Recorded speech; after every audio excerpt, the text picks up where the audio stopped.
Hello, and welcome back to PIC University. My name is Harman Chavla.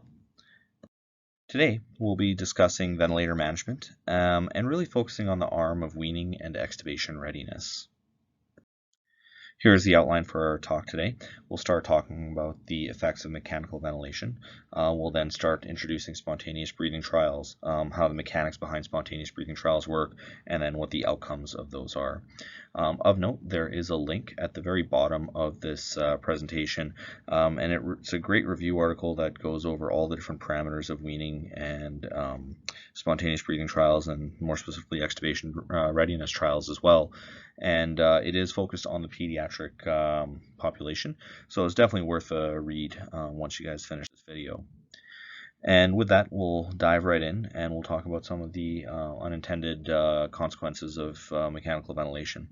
Anytime we're introducing a breathing tube into a patient, we always increase their likelihood of infection, ventilator-associated pneumonias. In addition, we always have to worry about injuries to the airway, especially knowing that the pediatric patients have the narrowest part of their airway in that subglottic region. We also, putting them on the ventilator, introduce the concept of ventilator-induced lung injury, where we're actually causing harm to the lungs just by having them on a ventilator. And as a result of the overall state of illness, these patients also are at a higher risk for delirium, and as a result, a longer hospital length of stay. And of course, the most important one that we look at is that there is an increased risk to mortality as well. So right now I'm just going to bring up a summary of terms. I'll leave these on the screen for you just to take a second to read, so if you want to pause your video and go through this, this is really just so that we're using the same vocabulary moving forward through the presentation.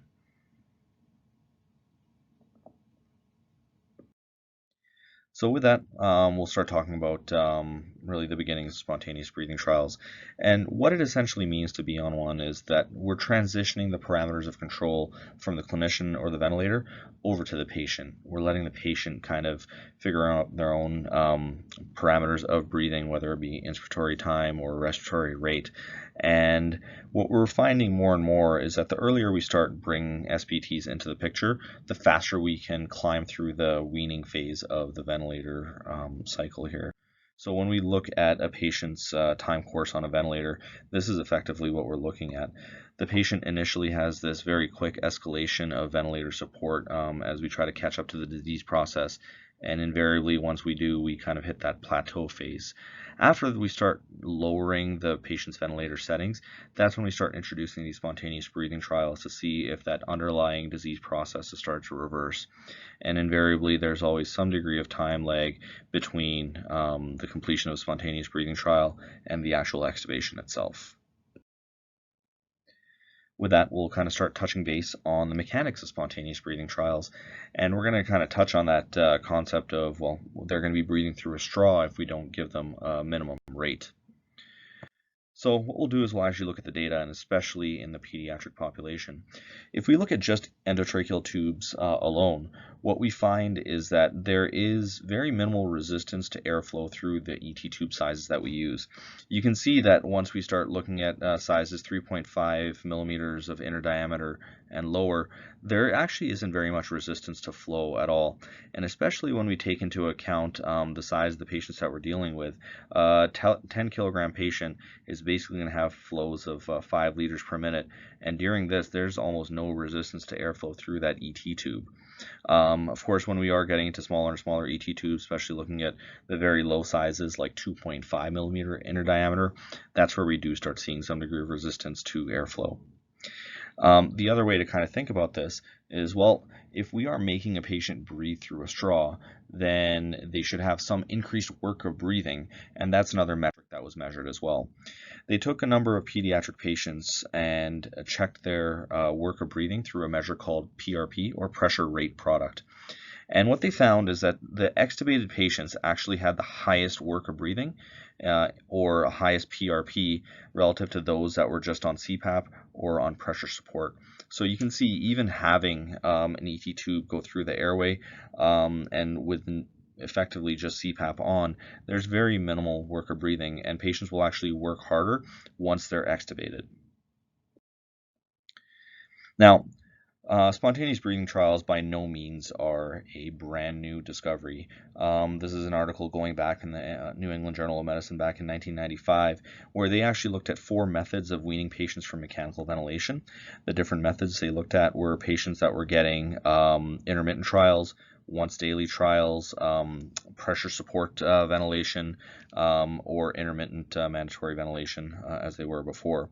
And what this study really found was that after they had adjusted for the characteristics of the patients, those patients that had once daily spontaneous breathing trials had a rate of successful weaning that was 2.83 times higher than those that were getting intermittent mandatory ventilation, and 2 times higher than those that were getting pressure support ventilation.